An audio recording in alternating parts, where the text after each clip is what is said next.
আসসালামু আলাইকুম। আজকে সাফিয়ানের আইএসটি এক্সাম ছিল।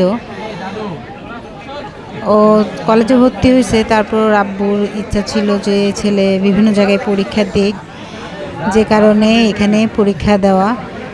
এবং এই পরীক্ষার ডেটটা ছিল গত মাসে, পরে দিয়ে পরীক্ষার ডেট পিছায় আজকে 24 তারিখে পরীক্ষা অনুষ্ঠিত হলো।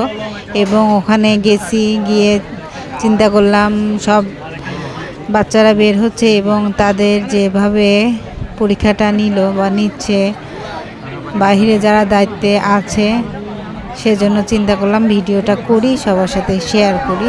দেখুন, হ্যাঁ, পরীক্ষার হলে তো একটা অনেক জায়গা থেকে, যেহেতু বাংলাদেশের অনেক জায়গা থেকে যেহেতু বাচ্চারা আসছে পরীক্ষা দিতে, গার্ডিয়ানরা আছে, একটা তো ঝামেলা বলতে কি একটা লোকজনের সমাবেশ যেখানে হয়েছে, তারপরেও ওনারা যেভাবে সুষ্ঠুভাবে এটা পরিচালনা করছে দেখেন। ওখানে যারা কর্তব্যরত ছিল, এই যে ওরা হাতে হাত ধরে তারা দাঁড়াইছে এবং গার্ডিয়ানদের সামনে আর কি, গার্ডিয়ানদের সামনে তারা হাতে হাত ধরে দাঁড়ায়, গার্ডিয়ানদেরকে সাইড করে দিয়ে বাচ্চাদেরকে সুন্দরভাবে আসার রাস্তা করে দিয়েছিল। এবং সেটা দেখে পরে চিন্তা করলাম যে ভিডিওটা করি। এবং যেহেতু ভিডিও করা আমার একটা শখের কাজ, সবসময় বলি, আর আমার ভিডিওর মধ্যে মোটামুটি কিছু মেসেজ রাখার চেষ্টা করি। আজকে যে পরীক্ষার হলের অবস্থাটা সবাইকে জানানোর জন্য ভিডিওটা করলাম। সবাই আশা করি দেখবেন এবং সাথে থাকবেন। এই যে গেট খুলে দেওয়া হয়েছিল, গেট খুলে দেওয়ার পরে এই যে বাচ্চারা আস্তে আস্তে সব পরীক্ষা দেওয়ার শেষে ছেলেমেয়েরা বের হচ্ছিল। প্রথমে ছেলেদের মেয়েদেরকে একসাথে দুই লাইন করে, দুই সারি করে বের করতেছিল, তারপরে দিয়ে মেয়েদেরকে বের করা হচ্ছিল। পরে দিয়ে দেখছে ছেলে মেয়ে একসাথে বের করলে গ্যাদারিং হচ্ছিল দেখে, পরে দিয়ে মেয়েদেরকে বের করা হয়েছে। এরপরে আস্তে আস্তে ছেলেদেরকে বের করা হয়েছে। আমি বারবার তাকাচ্ছিলাম, আমার ছেলেটা আসতেছে না। পরে একটা চিন্তা ছিল, আমার ছেলে আমাকে যেখানে দাঁড়িয়ে থাকতে বলেছিল, এই যে হেলথ টেকনোলজির যে মনোগ্রামটা দেওয়া আছে গেটের পাশে, ওখানেই বলছিল আম্মু ঠিক এই মনোগ্রামের নিচে তুমি দাঁড়ায় থাকবা, লেখার নিচে। এবং ওখানেই দাঁড়িয়েছিলাম। ওর আব্বু সকালে নিয়ে যাওয়ার কথা ছিল, কিন্তু ছেলে আমাকে ছাড়া গেল না। ও বললো যে বাবাও যদি যায়, কিন্তু আব্বু গেলেও তুমি আমার সাথে যেতে হবে। পরে ওর আব্বু বললো ঠিক আছে, বাসায় যেহেতু মেয়ের প্রাইভেট ছিল, ওর আব্বু বলছে মেয়েদের এই দায়িত্বটা আমি পালন করি, তুমি ছেলেকে নিয়ে যাও। পরে আমি ছেলেকে নিয়ে গেছিলাম এবং এই যে ভিডিওটা করছি, সবাইকে দেখাচ্ছি। এই যে ছেলেমেয়েরা বের হচ্ছিল এবং খুব সুশৃঙ্খলভাবে ওদেরকে বের করা হয়েছে। আর এখানে একটা বলার কথা হলো, দেশের অনেক জায়গা থেকে আমার সাথে এই দুজন মহিলার পরিচয় হলো। একজন ব্রাহ্মণবাড়িয়া থেকে এসেছিল, একজন ময়মনসিংহ ভালুকা থেকে এসেছিল। মানে এমন অনেক ডিস্টেন্স দূরের থেকেও বাচ্চাদেরকে নিয়ে ছেলেমেয়েদেরকে নিয়ে আসছিল গার্ডিয়ানরা পরীক্ষা দেওয়ার জন্য। তাহলে সেখানে কেমন পরিবেশটা হতে পারে, একটা বিশৃঙ্খল পরিবেশের সৃষ্টি হতে পারত, কিন্তু না, খুব সুশৃঙ্খলভাবে পরিচালনা করা হয়েছে। এই জন্য ওনাদেরকেও আসলে আমার আন্তরিকভাবে ধন্যবাদ, যে ছেলেমেয়েরা খুব সুন্দরভাবে পরীক্ষা দিতে পেরেছে। এবং পরীক্ষা দেওয়ার 1 ঘন্টা আগে 9টার দিকে ওদেরকে 10টা থেকে পরীক্ষা ছিল, 9টার থেকে ওদেরকে পরীক্ষার হলে ঢুকানো হয়েছে। এবং পরে দিয়ে ওনারা প্রায় 15 মিনিট আগে থেকে আমাদেরকে সতর্ক করতেছিল যে গার্ডিয়ানরা সাইডে যান এবং বাচ্চাদেরকে আসার মতো, ছেলেমেয়েদেরকে আসার মতো সুযোগ দেন।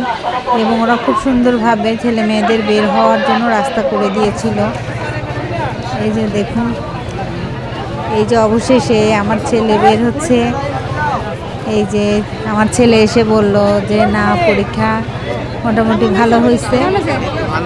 তো ও তো বলছে যেহেতু ওখানে কোশ্চিন জমা দিয়ে আসা লাগছে, তাই ও বলছে এটুকুই যথেষ্ট, যে পরীক্ষা ভালো হয়েছে, বাকিটা আল্লাহর ইচ্ছা।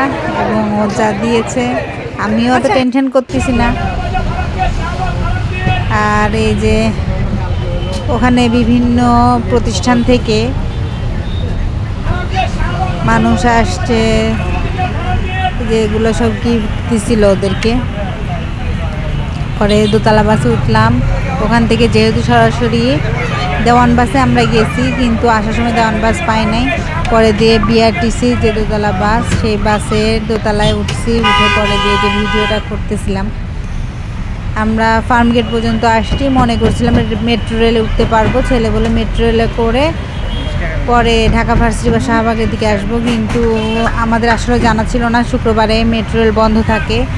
এটাও একটা ইনফরমেশন সবার জন্য, অনেকে জানে, তবে আমার মতো অনেকে হয়তো বা জানে না যে শুক্রবারে মেট্রো রেল বন্ধ থাকে। মেট্রো রেল 3টা পর্যন্ত, 3টার পরে আবার মেট্রো রেল চালু করে।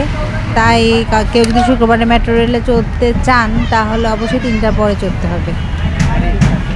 এই যে অবশেষে বাসার দিকে চলে আসতেছিলাম,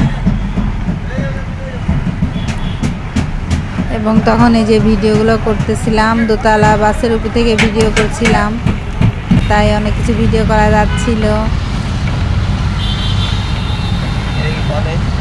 এই যে বিএফ শাহিন স্কুল, এগুলো সব পার হয়ে তারপরে আমরা যেখানে গেছিলাম এটা মহাখালী রেলগেটের ওখানে নামছিলাম। মহাখালী রেলগেটের ওখানে নেমে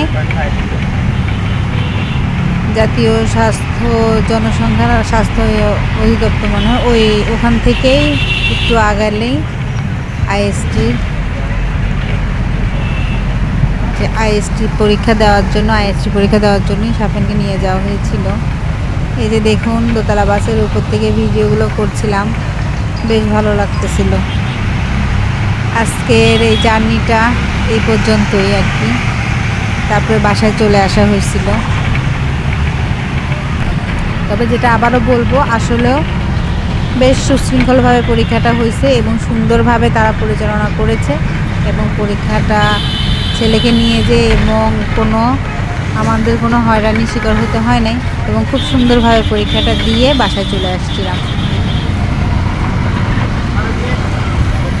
এই যে এটা কিন্তু আমাদের সেই প্রধান উপদেষ্টার কার্যালয়, যেটা তার ভিতরকার ছবি ভিডিও। এটা অনেক সুন্দর পরিবেশটা দেখলেই ভালো লাগে। বাস খুব দ্রুত চলতেছিল, এই জন্য অত ভালোভাবে ভিডিওটা করা যায় নাই, তারপর যতটুকু পেরেছি করেছি।